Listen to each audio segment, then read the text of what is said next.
것을 너희가 그 앞에서 거부하였으니 너희가 거룩하고 의로운 일을 거부하고 도리어 살인한 사람을 놓아주기를 구하여 생명의 주를 죽였도다.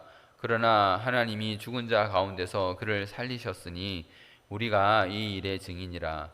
그 이름을 믿음으로 그 이름이 너희가 보고하는 이 사람을 성하게 하였나니 예수로 말미암아 나 믿음이 너희 모든 사람 앞에서 이같이 완전히 낫게 하였느니라. 형제들아 너희가 알지 못하여서 그리하였으며 너희 관리들도 그리한 줄 아노라. 그러나 하나님이 모든 선지자의 입을 통하여 자기의 그리스도께서 고난 받으실 일을 미리 알게 하신 것을 이와 같이 이루셨느니라. 그러므로 너희가 회개하고 돌이켜 너희 죄 없이 함을 받으라. 이같이 하면 새롭게 되는 날이 주 앞으로부터 이를 것이요 또 주께서 너희를 위하여 예정하신 그리스도 곧 예수를 보내시리니 하나님이 영원 전부터 거룩한 선지자들의 입을 통하여 말씀하신 바 만물을 회복하실 때까지는 하늘이 마땅히 그를 받아두리라. 모세가 말하되 주 하나님이 너희를 위하여 너희 형제 가운데서 나 같은 선지자 하나를 세울 것이니 너희가 무엇이든지 그의 모든 말을 들을 것이라. 누구든지 그 선지자의 말을 듣지 아니하는 자는 백성 중에서 멸망받으리라 하였고 오늘부터 여호와 모든 선지자들도 이때를 밝혀 말하였느니라. 너희는 선지자들의 자손이요 또 하나님이 너희 조상과 더불어 세우신 언약의 자손이라. 아브라함에게 이르시기를 땅의 모든 족속이 너의 씨로 말미암아 복을 받으리라 하셨으니 하나님이 그 종을 세워 복 주시려고 너희에게 먼저 보내사 너희로 하여금 돌이켜 각각 그 악함을 버리게 하셨느니라. 아멘. 우리는 지난 시간에 베드로와 요한이 나면서부터 못 걷는 사람을 일으켜 세운 것에 대해서 살펴보았습니다. 그들은 제9시 기도 시간에 성전으로 올라가다가 그 사람을 만나게 되었습니다. 성령을 충만히 받은 사람도 기도를 멈추는 것이 아니라 오히려 시간을 정해두고 기도하는 시간을 가졌음을 우리는 유념해야 할 것입니다. 아름다운 문이라고 하는 미문과는 대조적으로 나면서부터 걷지 못한 자가 그 미문이라는 장소에 같은 장소에 있었습니다. 그 사람은 그 문을 통과해서 성전으로 갔어야 할 사람인데 사람들이 부여해 준 구걸이라는 그런 직업에 매여 그 문을 지나지 못하고 오히려 그 문을 지나가는 사람들에게 그 구걸을 하고 있었죠. 그런데 베드로와 요한이 그 구걸을 하는 것을 보고 사도들을 주목하게 한 다음 베드로가 그에게 말했습니다. 은과 금은 내게 없거니와 내게 있는 것을 내게 주노니 나사렛 예수 그리스도의 이름으로 일어나 걸으라. 베드로는 자신에게 있는 예수 그리스도를 주었고 그는 그 이름에 힘입어 일어났던 것입니다. 베드로의 고백대로 이 기적은 베드로의 것이 아니고 베드로 속에 살아 역사하시는 예수 그리스도의 것인 것입니다. 고침을 받은 사람은 자신의 병 나은 것을 기뻐하며 결국 그가 가야 했던 성전으로 올라갈 수 있었습니다. 그는 그의 나은 몸을 가족들에게 뛰어가서 알린 것이 아니고 또 그를 두고 늘 동정의 눈빛을 보내거나 무시하거나 업신여기던 그런 사람들에게 가서 자신이 새로운 몸이 되었다는 것을 증명한 것이 아니라 하나님을 찬양하며 성전으로 올라갔음을 우리는 기억해야 할 것입니다. 자, 이렇게 기적이 일어나니 당연히 사람들은 모여들었습니다. 나은 사람은 베드로와 요한을 붙잡고 이 사람들을 통하여 자신이 나았다는 것을 사람들에게 말했던 것이죠.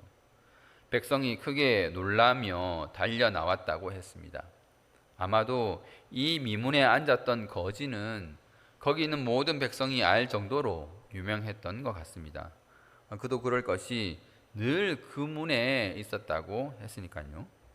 그런데 그가 안전뱅이가 뛰기도 하고 걷기도 하면서 베드로와 요한과 이야기를 하니 그 백성들이 놀라지 않을 수 없었습니다.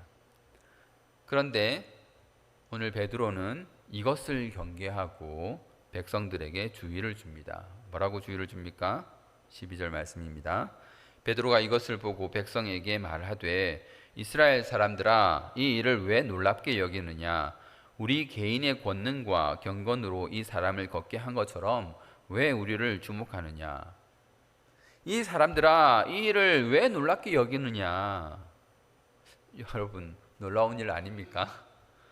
안전뱅이가 일어났는데, 그렇죠? 우리가 뻔히 아는, 뻔히 불구인 줄 아는 그 사람이 일어났는데, 모든 사람이 그가 불구인 걸 아는데, 그런 사람이 뛰고 걷고 이야기하면서 성전으로 올라가면 놀라운 일이 아닙니까? 생전에 그것을 본 적이 없을 텐데. 그런데 성령이 충만한 베드로는 이 일을 놀랍게 여길 것이 아니다라고 이야기하고 있습니다. 여러분, 이것이 기적을 바라보는 기독교인의 자세입니다. 기적 자체가 놀라운 것이 되어서는 안 됩니다. 여러분, 이런 마음을 가질 수 있으시겠습니까? 기적 자체에 관심을 두지 마시고 우리는 그 기적 뒤에 역사하시는 하나님께 초점을 맞추어야 합니다. 베드로가 사람들에게 이 기적을 두고 놀라울 것이 아니라고 한 것에는 이유가 있습니다. 왜냐하면 사람들이 그 기적에만 머물러서는 안 되기 때문입니다. 이게 너무 신기하고 감동스러워서 그냥 그 기적에 주저앉으면 안 되기 때문입니다. 그래서 그들이 이 기적을 통해서 봐야 할 것, 기적을 통해서 정말로 봐야 할 것, 그것을 베드로는 알려주기 시작합니다. 이 기적은 우리 개인의 권능과 권능으로 된 것이 아니다. 그렇죠? 성령 충만하여 능력을 행했던 베드로는 그 능력이 자신의 것이라고 말하지 않습니다. 우리 개인의 권능과 경건으로 된 것이 아니다. 여러분 같으면 그렇게 하실 수 있겠습니까? 저는 제 거라고 하고 싶은데, 이것은 내가 행한 기적이 아니다 라고 사람들 앞에서 겸양을 떨며 말할 수는 혹시 있겠습니다만, 어떤 사람이 그런 기적을 행하고 과연 밖으로 드러나지 않는 그 마음 속에서까지 자신의 것이 아니고 모든 것이 하나님 당신의 것입니다 라고 하나님 앞에 겸손할지는 우리가 살펴봐야 할 것입니다. 우리는 교회의 일을 두고도 스스로 자랑하는 사람들이 있습니다. 그렇죠? 내가 전도를 이만큼 했는데, 그런 사람이 기적을 행했으면 얼마나 자랑하겠습니까? 내가 금식 기도를 몇 번이나 했는데, 그렇게 자랑하는 사람이 기적을 행했다면 얼마나 또 자랑을 하겠습니까? 나는 새벽 기도를 빼먹은 적이 없어. 내가 건축 헌금해서 교회를 몇 개를 세웠는데, 사람은 기적이 아니어도 자기를 내세울 만한 것이 있으면 자랑하기 마련입니다. 그런데 충분히 자기를 드러낼 수 있는 그 기적 앞에서 베드로는 자신을 뒤로 하고 있습니다. 나의 능력으로 된 것이 아니다. 그리고는 바로 어디로 넘어갑니까? 우리 조상의 하나님이 그의 종 예수를 영화롭게 하셨다. 여기로 넘어가는 것이죠. 이거는 내 능력이 아니다. 너희들이 기적을 보고 놀라느냐? 이것은 내 능력이 아니다. 내 것이 아니다. 하고 그 공을 어디로 돌립니까? 하나님이 영화롭게 하셨다. 예수에게로 모든 시선을 돌립니다. 그 기적으로 인해서 모든 사람들이 시선이 모여졌는데 그 시선을 자기에게서 빼서 예수님에게로 그 시선을 돌리고 있는 것이죠. 이렇게 되어야 합니다. 사람이 하나님이 주신 기적이라는 이 상황을 가지고 사람들의 시선을 예수님에게로 향하게 하는 것이 기독교인이 해야 할 일인 것입니다. 그리고 베드로는 그들의 죄를 지적합니다. 13절 하반절부터 15절 상반절까지입니다. 너희가 그를 넘겨주고 빌라도가 놓아주기를 결의한 것을 너희가 그 앞에서 거부하였으니 너희가 거룩하고 의로운 일을 거부하고 도리어 살인한 사람을 놓아주기를 구하여 생명의 주를 죽였도다. 너희들이 하나님의 종 예수를 죽였다. 하나님은 그를 영화롭게 하셨는데 너희는 그 생명의 주를 알아보지 못하고 십자가에서 죽인 자들이다. 베드로는 그렇게 지적합니다. 그런데 그들의 죄를 지적하는 데만 머무르는 것이 아니라 하나님이 그를 다시 살리셨다. 우리가 이 일의 증인이다. 까지 말하고 있는 것이에요. 우리가 예수 부활에 대한 증인이다. 예수님 다시 살아나셨다. 우리가 증인이다. 베드로를 보십시오. 틈만 나면 예수님이 다시 살아나신 것에 대해서 증언하고 증인으로서 자신이 해야 할 일을 다 하고 있습니다. 우리 믿는 사람이 이렇게 되어야 합니다. 여러분도 틈만 나면 예수께서 죽음을 이기시고 다시 사신 것을 증거하시길 바랍니다. 그리고 베드로는 이제껏 소개한 그 다시 사신 예수님과 방금 일어났던 그 기적, 그것이 서로 연관되어 있는지를 말하고 있습니다. 16절을 보십시오. 오늘 우리가 16절을 좀 자세히 볼 것인데 16절을 다 같이 한번 읽어보겠습니다. 시작.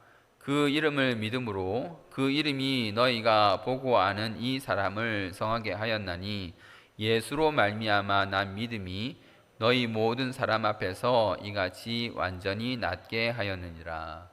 자, 맨 앞에 보면 그 이름을 믿음으로 라고 되어 있죠. 여기서 그는 지금까지 소개한 다시 사신 예수 그리스도입니다. 예수 그리스도의 이름을 믿는다는 것이죠. 그 이름을 믿음으로, 예수 그리스도를 믿음으로. 여기서 이름을 믿는다는 것은 그 사람의 전 존재를 믿는다는 것입니다. 그 사람이 단순히 역사적 인물이다 라고 그냥 인정해 주는 정도가 아닌 것입니다.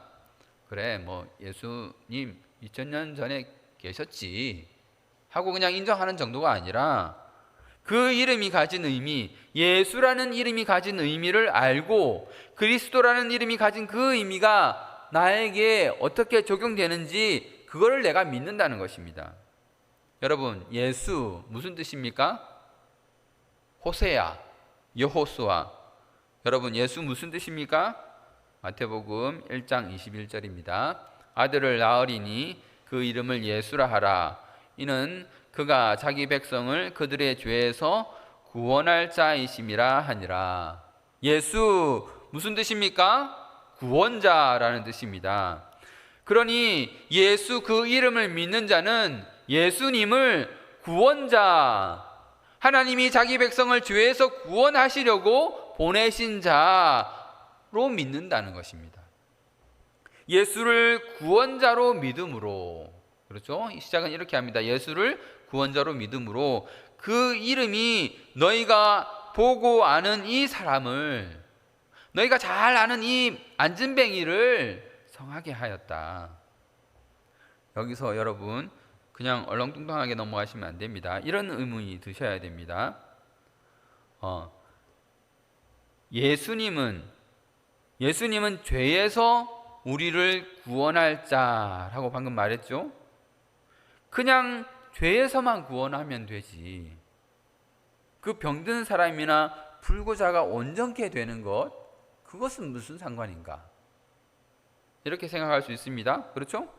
구원자, 그러니까 하나님이 죄에서 구원하신 그분, 그러면 그거랑 병 낫는 거랑은 무슨 상관인가? 이렇게 생각할 수 있습니다. 그것은 세상의 병듦과 불구, 온전하지 못한 것이 어디서부터 왔는가 하는 것을 생각하면 쉽게 이해가 될 수 있습니다. 어디서부터 왔죠? 그것이 바로 죄에서부터 왔다는 것입니다. 죄에서부터 그 불구, 병듦, 그런 것들이, 죽음, 이런 것들이 왔다는 것을 각성시키고 있는 것입니다. 구원자 예수 그리스도가 불구자인 온전치 못한 사람을 성하게 했다라고 하는 것은 그들의 죄 문제와 그것이 관련이 있다라는 것을 말하고 있는 것이죠. 우리가 흔하고 너무나 흔한 일상이어서 평소에 그것을 깨닫지 못하고 있는, 그냥 뭐 인간은 다 죄인이지, 다들 그러고 살면서 죄를 잘 인식 못하고 있을 때에 그 죄의 심각성을 각성시키는 것입니다. 여러분, 에덴을 한번 생각해 보십시오. 병듦, 불구, 온전치 못함이 그 에덴 동산에 어울립니까? 하나님이 보시기에 좋았더라 하는 그 에덴에 그것들이 어울리냐고요. 언제부터 사람에게 죽음이라는 것이 왔고 언제부터 땅에 가시와 엉겅퀴가 났습니까? 사람이 죄를 지은 이후부터입니다. 온전치 못함도 마찬가지입니다. 그것이 우리에게 있는 이유는 죄 때문이라는 것이죠. 그런데 예수님이 우리를 그 죄에서 구원하시기 때문에 그 이름으로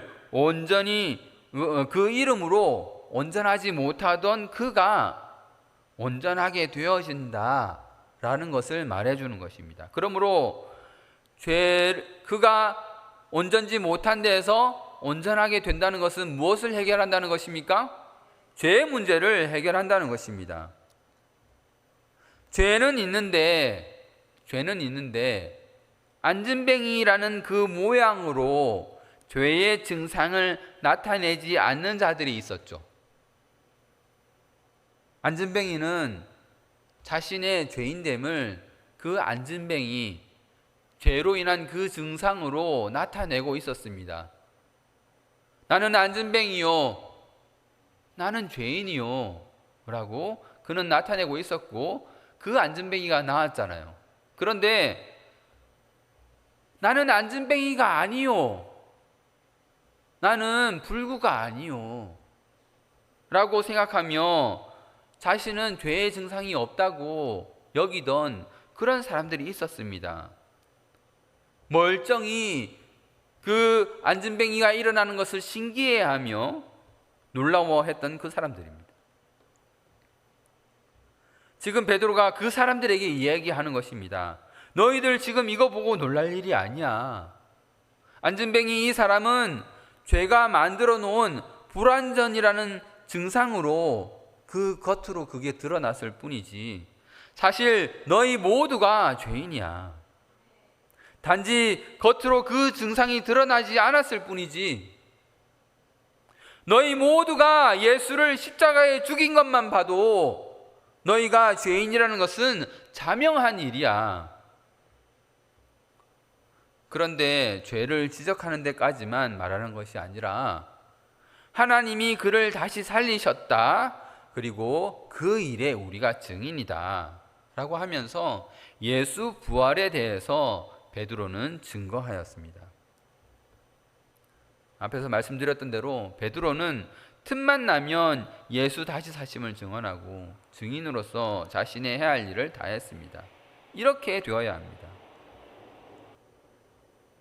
지금 베드로가 그 사람들에게 불구가 나은 것 가지고 설명을 하고 있는데 베드로가 예수님의 이야기로 그것을 가져갑니다. 예수로 말미암아 난 믿음이 이 사람을 성하게 했다. 그렇죠? 예수로 말미암아 난 믿음이 너희 모든 사람 앞에서 이 사람을 완전히 낫게 했다. 자, 이 믿음이 지금 누구로부터 말미암는다고 말하고 있습니까? 예수님이라고 그러죠. 예수로 말미암아, 개역개정은 예수로 말미암아 난 믿음이라고 하죠. 원래 헬라어로 보면은 예수를 통한 믿음이라고 되어 있습니다. 예수를 개역개정을 따라서 그냥 예수로 말미암아 난 믿음이라고 할게요. 예수로 말미암아 난 믿음. 여러분, 믿음은 전적으로 내가 믿는 것 아닙니까? 내가 할 일이 믿음 아닙니까? 하나님은 나에게 복음을 제시하고 그거를 믿고 안 믿고는 내가 하는 것 아닐까요? 예, 아닙니다. 구원이 여러분의 의지로 되는 것이 아니라 하나님의 은혜로 되듯이 믿음 또한 나에게서부터 나오는 것이 아니라 예수 그리스도로부터 인한 믿음을 가지게 된다는 것이죠. 여러분은 그러니까 예수 없으면 믿음도 가질 수 없는 것입니다. 여러분 스스로가 믿음을 행한 것 같지만 여러분의 믿음은 누구를 통한다? 예수 그리스도를 통한 것이다. 그러므로 믿음을 가질 수 없는 우리가, 예수 없었으면 믿음을 가질 수 없는 우리가 예수 그리스도를 믿는다는 것은 그들이 놀라고 놀랄 정말 기적적인 일인 것입니다. 그런데 그 믿음이 어떻게 했다고 합니까? 너희 모든 사람 앞에서 이같이 그를 완전히 낫게 했다. 드러내 보였다는 것이죠. 자, 봐라. 그 믿음이 이 사람을 완전하게 했다. 어디서? 모든 사람 앞에서. 그러므로 모든 사람 앞에서 이것을 드러냈다는 것이죠. 그런데 드러낸 그 사건이 중요한 것이 아니라, 그 드러낸 그 기적이 놀라운 일이 아니라 그것을 통해 알려줄 것이 있다는 거예요. 그 사건만으로 놀라워하지 말고 그 드러난 기적만 가지고 신비해하지 말아라. 너희 모두 앞에서 이 일이 일어났다. 그러면서 말하는 것이 무엇입니까? 예수 그리스도가 너희를 죄에서 구원하신다. 하나님이 이것을 너희에게 알게 하고자 이 병자를 너희 앞에서 완전케 하여 일으키셨다라는 것이죠. 그래서 베드로가 17절에 뭐라고 합니까? 너희들이 알지 못해서 그리한 줄 알고 있다.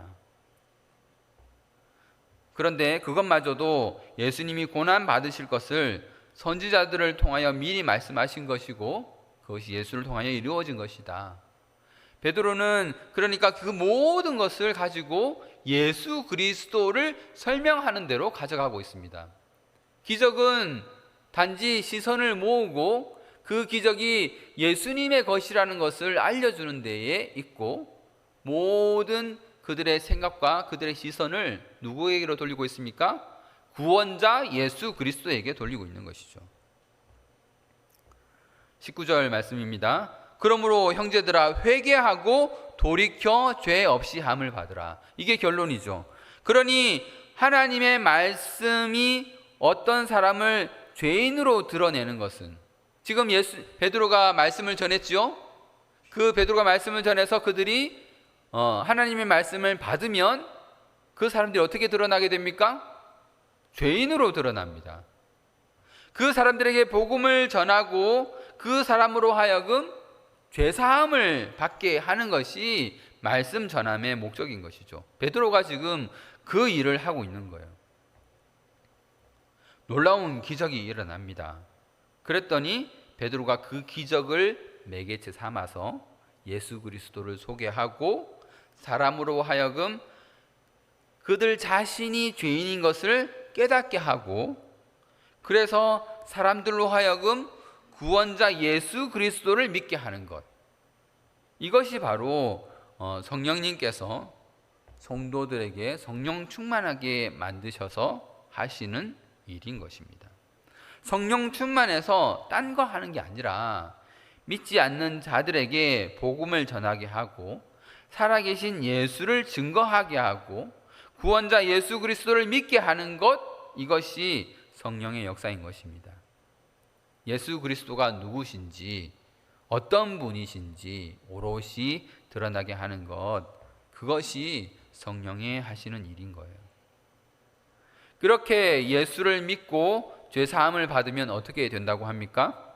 새롭게 되는 날이 주 앞으로부터 이른다. 확실히 예수 믿기 이전과는 새로운 날을 여러분들 맞이하게 됩니다. 여러분도 그렇죠? 예수 믿기 이전과 지금 다르죠? 모태 신앙들은 잘 모를 수도 있습니다. 예수 믿기 이전에 어땠는지 잘 기억이 안 날 테니까요. 기억이 안 나면 어떻게 해야 됩니까? 옆에 사람을 봐야죠. 예수 믿기 전과 예수 믿고 난 후가 어떻게 다른가, 이거를 보셔야 됩니다. 뭐가 다르죠? 예수 믿기 전에는 세상 것을 따라가죠. 예수 믿기 전에는 한 품 주십시오, 이렇게 하는 겁니다. 베드로와 요한을 보고도 당신이 예수라는 사람을 전한다고 하던데 그 예수가 누구죠? 라고 물어보는 거 아니라 한 푼 줍시오 이렇게 한다고요. 그런데 예수 믿고 난 다음에는 어떻게 됩니까? 세상 것을 따라가는 것이 아니라 하늘의 눈을 두고 살아가는 것입니다. 성전으로 뛰어가는 것입니다. 그것이 다른 것이에요. 세상 것 백날 천날 많이 줘봐야 그렇게 기쁘지 않아요. 많이 가지면 좋을 것 같지만 믿는 사람들은 그것을 짐으로 여길 뿐입니다. 여러분, 돈 많이 가지면 좋을 것 같죠? 그러나 그 돈 하늘에 가져갈 수 없지 않습니까? 그러면 죽을 때 무슨 생각이 들겠습니까? 이걸 어떻게 처분해야 하나 고민하게 될 것입니다. 여러분, 여러분에게 주어진 것은 되도록이면 가벼운 게 좋아요. 많이 가질 필요 없습니다. 다 짐입니다. 우리는 이 땅에 목적을 두고 살아가지 않고 이 땅을 거쳐가는 나그네이기 때문입니다. 믿는 사람들은 하늘에 가서 살 것을 생각하고 그것으로 기뻐하는 자들입니다.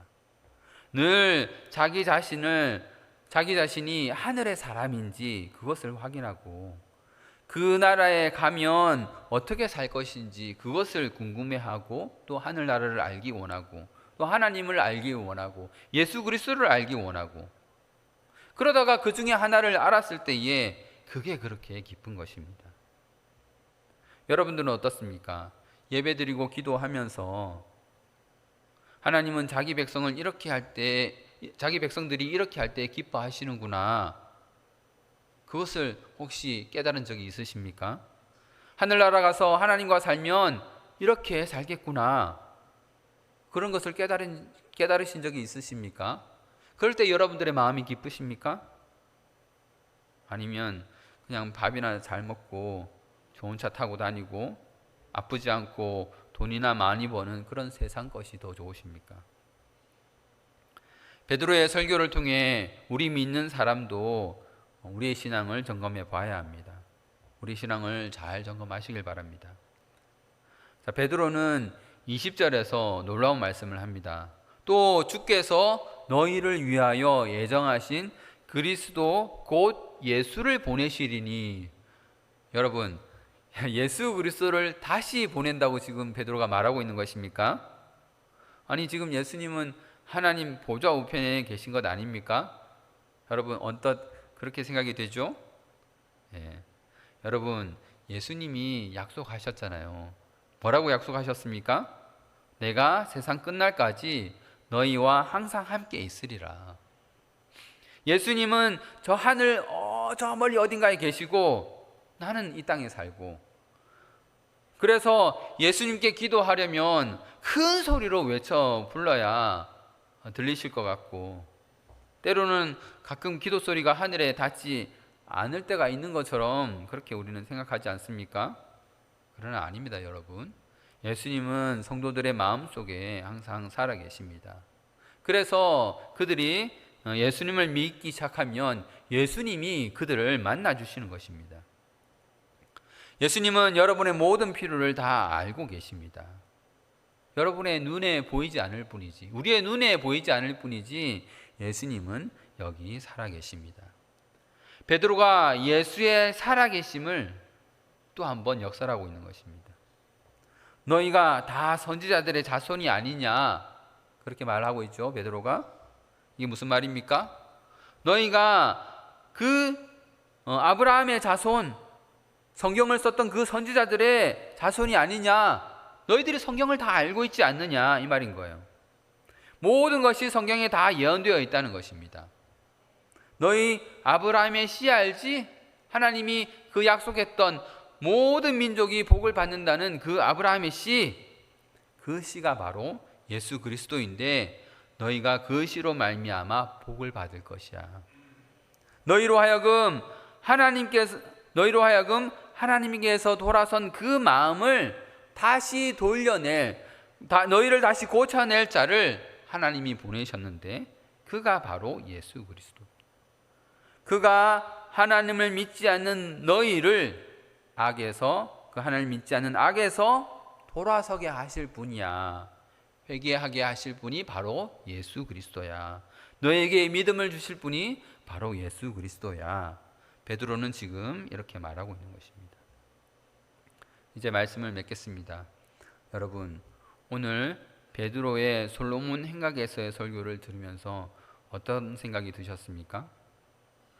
베드로는 기회가 있을 때마다, 모든 기회를 예수 그리스도를 증거하는 그 기회로 삼았구나. 우리는 그것을 알 수 있습니다. 기적이 일어났을 때에 그것이 왜 많은 사람들에게 보여지게 되었는지를 그들로 알게 하면서 많은 사람이 예수 그리스도께서 구원자이심을 알게 하고, 그래서 또 자신들이 죄인임을 알게 하고, 그들이 회개하여 하나님께로 돌아오게 했다는 것을 우리가 보았습니다. 여러분, 이것이 바로 성령 충만한 자가 해야 할 일인 것입니다. 기적이 필요한 이유가 바로 이것입니다. 기적은 복음을 전하기 위해서 소용되는 것이지 기적 자체가 주목할 만한 대상은 아닌 것입니다. 그리고 그런 기적 또한 사람에게서 나오는 것이 아니라 하나님의 능력으로 나오는 것이니 기적을 두고 자기 것인 것 마냥 자랑할 수 없는 것입니다. 여러분, 인터넷을 보면 비범한 사람들의 그런 영상들이 올라올 때가 있습니다. 기적의 버금가 보이는 그런 일들이 일어나기도 합니다. 단기간에 많은 사람들이 모였다라고 말하기도 하고, 그 사람 말씀이 대단하다라고 하기도 합니다. 여러분, 사람들이 많이 모인 그 일이 대단한 일입니까? 어떤 특정한 사람, 그 사람이 전하는 말씀만 대단한 것일까요? 여러분, 한때 쉬지 않는 예배를 드린다는 소문이 들렸던 그 에즈버리 부흥운동 기억하십니까?